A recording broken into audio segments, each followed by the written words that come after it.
Alright guys, good afternoon. Welcome back to the channel. I hope your day is going well. So the international break has ended and all of our players have now started returning back to their club sites to start engaging in club duties.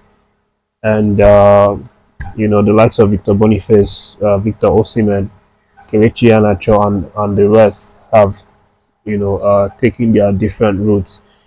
And there's a very interesting news right now from Ademola Lookman. Of course, of the he pulled out of the game against Rwanda because of a knock. He actually had to return early to his club side, because they requested that he comes around. But the good news now is that the man has started training. He actually reported to the training yesterday, being Wednesday, but he didn't train with the team. He didn't train with the rest of his teammates. He just had a solo training, mostly in the gym, and then that was it. But it's obviously very positive. His recovery, it looks like he's going to be ready for Atalanta's weekend game against Parma. That game is on Saturday around 8:45, and Ademola is going to definitely be someone that the coach would want to be available for that game because it's obviously been very important for them this season. Uh, he's arguably the best player in the squad, so they want to get him fit for that one, which is the reason why they decided to request that he be sent to the club earlier. But again, guys, there are some interesting stories as well. Still, I would call it reaction from one of the players who is a constant target for criticisms in our squad, and that man is Sadiq Umar.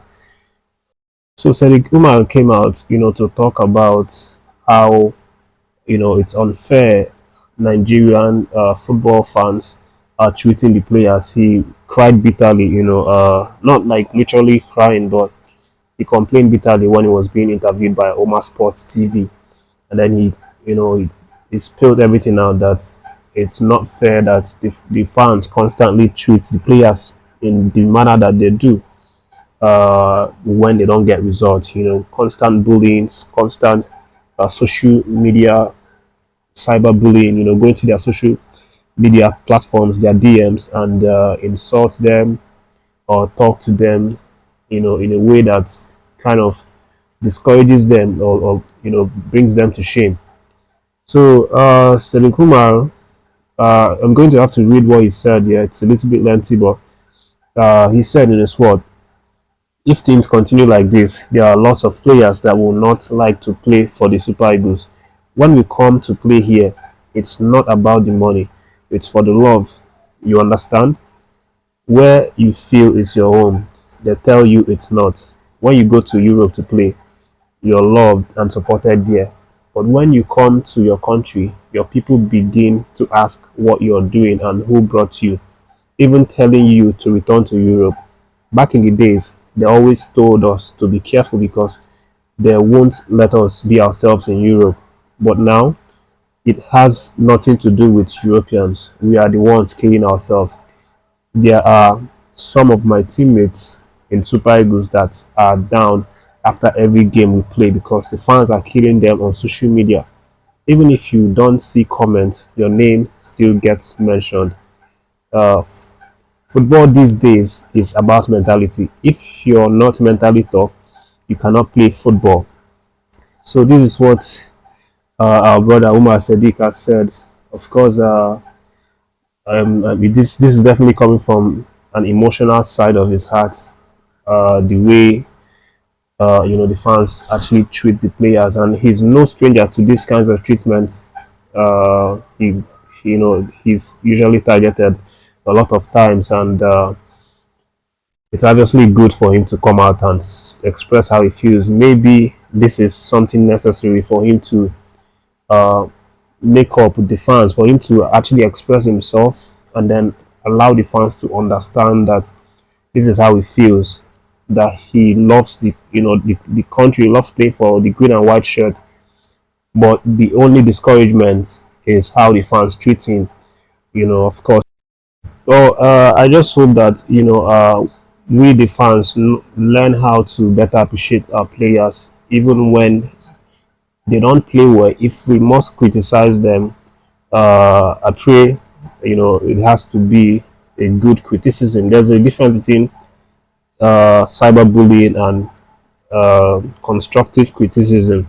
So I just hope that our fans learn to not just you know meet these players, or go to their social media and just tell them any kind of thing that they feel like, because this is definitely something that's going to kill their morale. But moving away, guys, I have some other updates, and this one is the fact that the CAF Women's Award has now shortlisted a number of Nigerian Super Eagles contingencies, players, the under 17, under 20 national teams, even the Super Falcons, as the senior team. All of them have now been shortlisted for awards in the CAF Women's Award that's coming up, shortly. And for the Player of the Year for the women's category, unfortunately, Asisat Oshoala was not mentioned. She didn't make the list here. Of course, she has won it several times. I think up to like 6 or 7 times. But this year she is not in the list. But we still have contingencies there. Rashida Adibwade and Chamaka Nadozie. So these two of our players will be contesting to win the Player of the Year for the women category. Then we have Chamaka Nadozie also in the goalkeeper category. Then the national team of the year, we have under 17 women's team, that's the Flamingos. We have the under 20 Falconets, and then the under that's it. And then the senior team, that's the Super Falcons. And then there's also the young player of the year. We have two of our stars representing in that category: Flourish Sebastian, and then Chamaka Okuchuku. These girls did really well in this concluded under 20 competition in the Dominican Republic. And then also we have the Interclub Player of the Year. We have two of our representatives there, MMSN and Monle Oyono. These girls are from this recent CAF Women's Champions League that they are still currently playing. Our girls have been defeated, so they'll play for the third position. But these two girls, obviously, Eseng and Oyono Mole, are in contention to win the Interclub Player of the Year. And then we have also the Club of the Year, and Edo Queens has now been nominated as one of the clubs to potentially win that one. And then for the Coach of the Year, we have Bankole Olowo Kere for under 17 Flamingos, and then Chris Danjuma for the under 20, and then Moses Aduku of the Edo Queens. So this is definitely a good news for us, for our football. We are actually representing in every category of this CAF Women's Award. But we'll see how it goes. I'm sure a lot of representatives are going to come home with the crown.